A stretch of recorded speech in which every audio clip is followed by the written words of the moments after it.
In this quick tutorial, I'm going to show you how to have some client-side interactivity in the Next.js application without using a client-side component.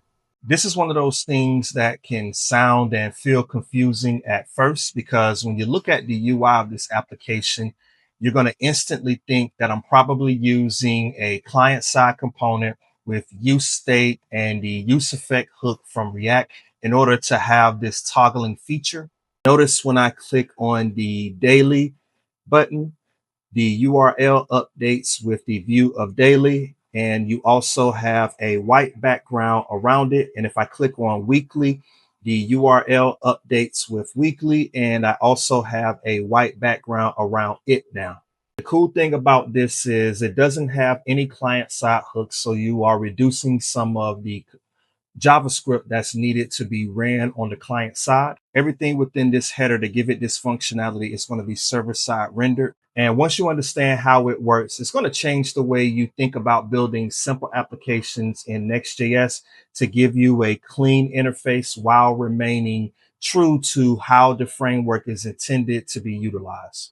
All right, so before I show you the code, I want to talk a little bit about the main idea behind this. In this example, I have a page component that also has a modular header component within it. The page is going to read the URL search parameters. Then it's going to figure out which view should be active. Once it figures that out, it's going to pass that value down into the header prop. And from there, the page is going to be responsible for understanding the route.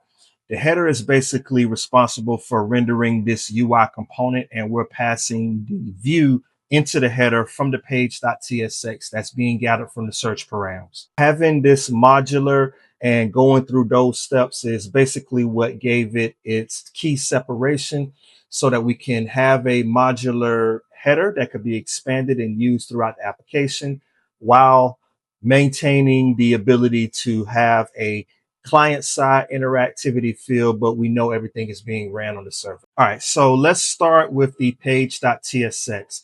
I have a type called habit view, which can either be daily or weekly, and you saw that being represented in the URL. Using TypeScript with this application is an immediate win because it's going to restrict the states that could be passed into the UI.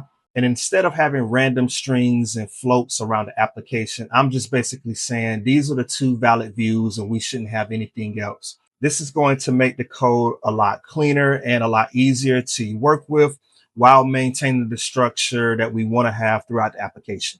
Then we have a page props. And inside of that, I'm saying that the search parameter may exist. So I included the question mark. And if it does exist, it may contain a view and a model. It basically is going to understand that the URL itself is part of the state application. So everything is kind of built into one. That's going to be the foundation in order for us to be able to have this interactivity without the client-side hooks. The reason that I'm using this is because with client-side hooks, you have a way to store memory or you have a way to remember things, if you will.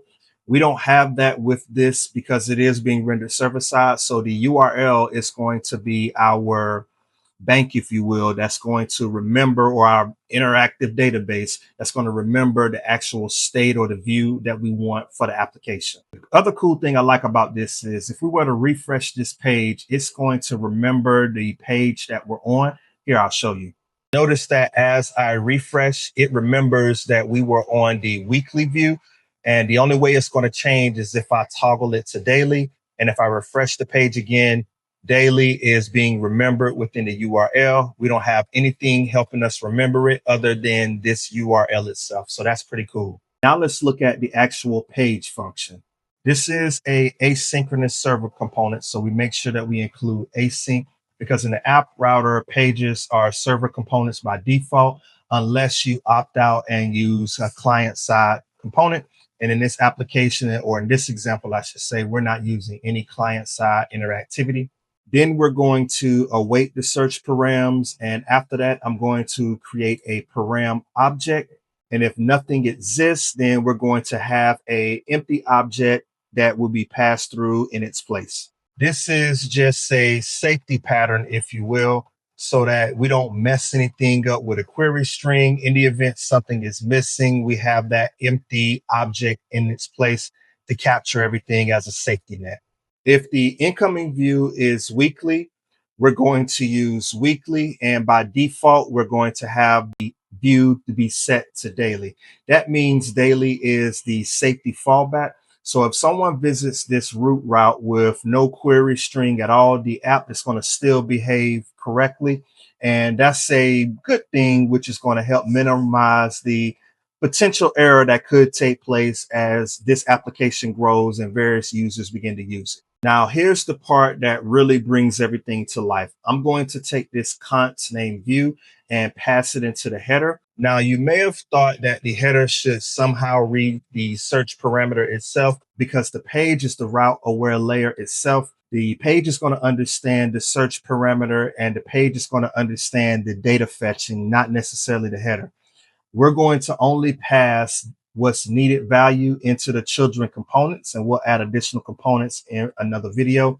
This is going to keep the child components modular and predictable, and we don't have to worry about having too much of a complicated logic in order for this application to come to life. So the good thing about this is the header doesn't need to know anything about the routing internals. All it needs to know is what's the current view, whether it is daily or if it is weekly. That's it, nothing else. Now let's move over to the header. Inside of the header, I also have a defined habit view. And inside of those props, I'm basically saying that the header is expecting a view. And it's going to tell us exactly what it needs. It doesn't need to know the search parameters. It doesn't need to know the router hook. It doesn't need to know local state, any of those things. All it needs to know is the current view, and that's what's keeping the component API clean, if you will, and predictable. Now, visually, the header is rendering what I refer to as a logo and the toggle buttons to the right. So you basically have the logo on the left and the toggle buttons on the right. I'll show you what that looks like. You see that there. But the interesting part is within the links. Each tab, and I have the links styled to resemble a tab. My apology if they don't look that great to you. One is going to point to / view equals daily, and the other one is going to point to / view equals weekly. So what happens when we click on one of those? Well, Next.js is going to update the URL, and the request is going to go through the app router. The page is basically going to build the new value for the view, and it is going to re-render the header with the new prop. And because that prop changes, the correct active class is going to be applied. So if view equals daily, then we're going to give it a background color of base 100 with the shadow of small. And if the view is equal to weekly, we're doing the exact same styling, but for the weekly link. And with that, the UI now has a interactive feel as if we have client-side hooks. It responds immediately, and it gives the user a better experience as they're toggling between the two different views for their tracked habits. Let me know what you'd like to see next in the comment section. I'll love to take those requests and build them out accordingly. And I hope to see you in the next one.